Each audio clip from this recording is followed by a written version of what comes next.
Hey everyone, I'm Brian with WorkshopAddict.com.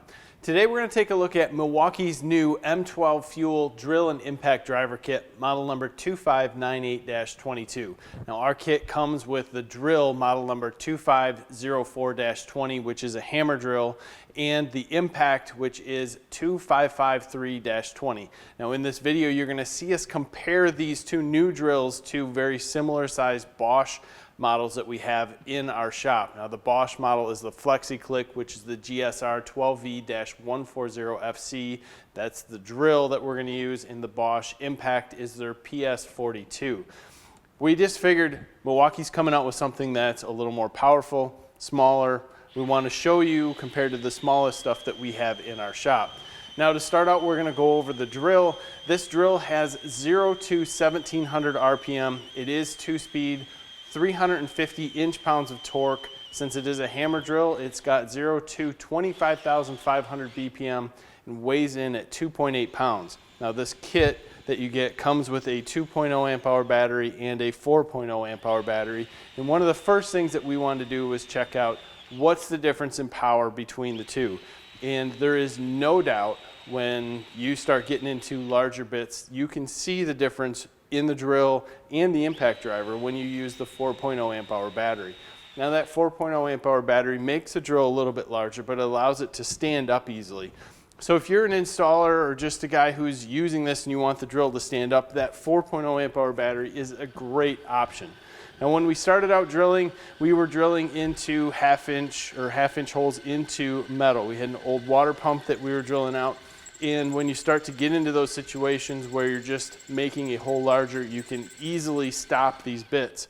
There was no problem with the power on the 4.0 amp hour battery to get through that. And if you're careful, you could get through it easily on the 2.0 amp hour battery also. That's getting to be about the max for this drill. As we started to step up a little bit, we went into step bits. And here's where the Bosch and the Milwaukee completely separate themselves. The Milwaukee has an all-metal half-inch chuck, where the Bosch and some of the other ones that we've looked at out there have 3/8 inch chucks, and the Bosch is plastic. So they're going to take the Milwaukee will take the abuse a little bit more, where the Bosch is going to scuff up. Either way, we had to get a special step bit to use. So just, even though you're not going to use this drill for huge items, it's nice to have the option if you want to use anything in your toolbox, because the Milwaukee allows it. So using the step bits, you could see that we were getting to a point where you couldn't get through any farther. And once we switched over to the 4.0 amp hour battery, we could easily clear that step bit completely through the metal. And that's a big task for this little drill. And when you're doing it and you're using these things to this extent, it would be nice to have something extra on there as a side handle. And it's probably a good time to bring up, when you're using these drills that much, you're putting your hand over the top of the drill like this, your small little belt clip on the side kind of digs into your hand a little bit without gloves.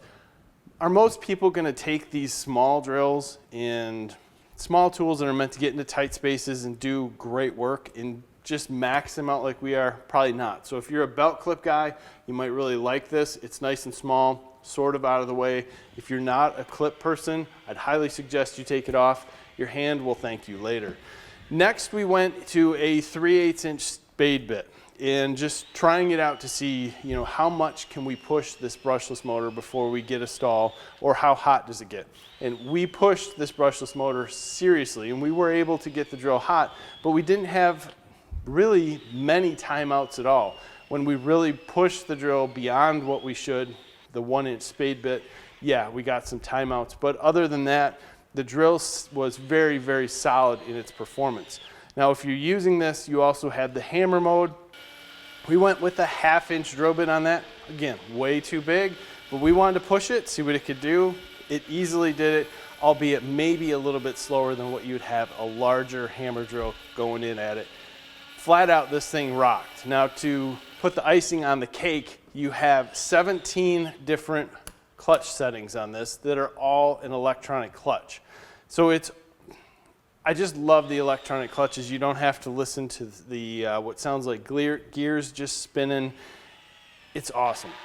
It adjusts easy, it's out of the way, and it works great. That electric clutch just to me was what makes this drill just quality. So if you're out in the market looking for a very nice small drill, this kit has you covered. It's got you covered with things like the metal chuck that's 1/2 inch. The forward and reverse is easy. If you want to stand it up, it comes with a good battery. Your fuel gauge is right on the side, which it would be nice if they had these 4.0 amp hour batteries and could put a fuel gauge on them, the larger ones. But either way, and then your 2 speeds on the top. Love this drill, great power. In fact, probably 50% of the people out there could get away with just a small drill like this. And size-wise, it is smaller than the Bosch. When you look at it in different angles, you might think that the Bosch is a little bit smaller, but basically the Bosch is only smaller in the handle on the side. That's it. When we move over to the impact driver, this is model number, again, 2504-20. It is a 4-mode impact, so 1 through 3 give you basically different speed settings, and 4 is a self-tapping screw drive control setting. You have 0 to 3,300 RPM, 0 to 4,000 IPM, 1,300 inch-pounds, and the tool weighs in at 2.2 pounds. Can't say enough good about this absolutely tiny impact driver. Who's gonna do it? I know, but we pulled out some 6-inch lags going through a 4x4 and a 2x6. Just driving these things like mad in level 3. Absolutely cool.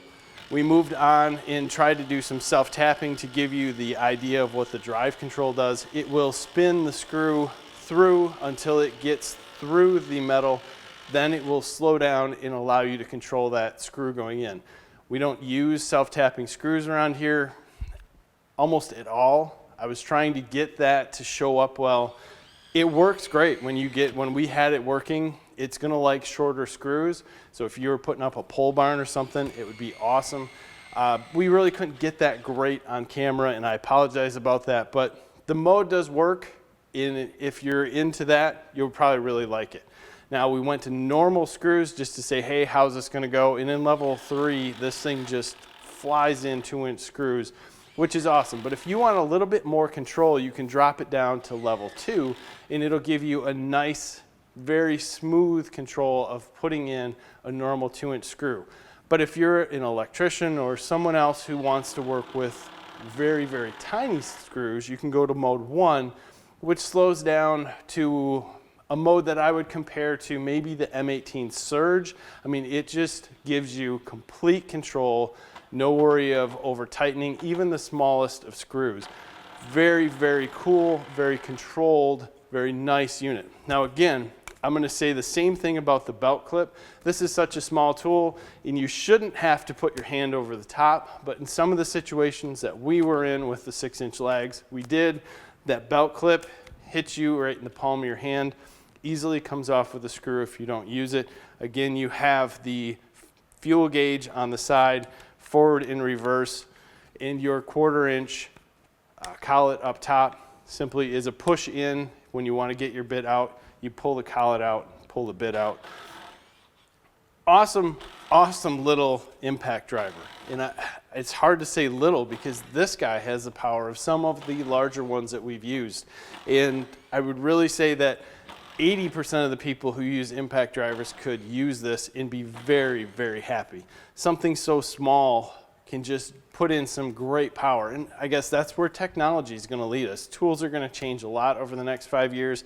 They're going to get more compact, and we're seeing that not only with impact drivers, but impact wrenches.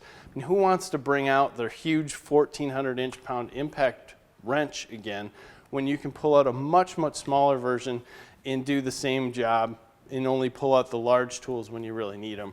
I see that in this case, but I think that most people are going to invest in these small tools, not only because they are small and light, but because Milwaukee is really pushing to give you a solid M12 market. You can get anything from bandsaws to, I mean, there's 70 plus or more tools in that market, and I think that's awesome how Milwaukee is supporting it and continuing to develop it. So overall on these tools, the big things that I see that stand out from the Bosch, just straight up, LED light is super bright on the Milwaukee compared to minimally bright on both Bosch units. If I were to have to choose between the two, I think you're limited to the battery size on the Bosch. We're using 2.0 amp hour batteries here. I think they have a 4.0 amp hour battery out. I do not have any of them, but nothing like the 6.0 amp hour battery that Milwaukee has out. And I compare these even to the Makita subcompact units that still use the 18 volt battery. I really like that, but the Makita 2 has a 3/8" chuck, and it just kind of, it limits you a little bit. Not that it's going to say, hey, it can't do the job. It's just a matter of what bits that you want to carry around, and if you have to make sure that you have special bits if you want to use that drill for something that might be out of the ordinary. I like what Milwaukee's doing here. I think this is definitely a kit to check out. Stop by WorkshopAddict.com. We'll have a little bit more of the write-ups on here, a little bit more pictures of the two, comparing them. Also, make sure you follow us on social media. We have a lot of different things going on, a lot of different projects. Give us a like on this video and subscribe to our channel. We have a lot of cool giveaways and a lot of good tool news. Thanks for your time, guys. Have a great day.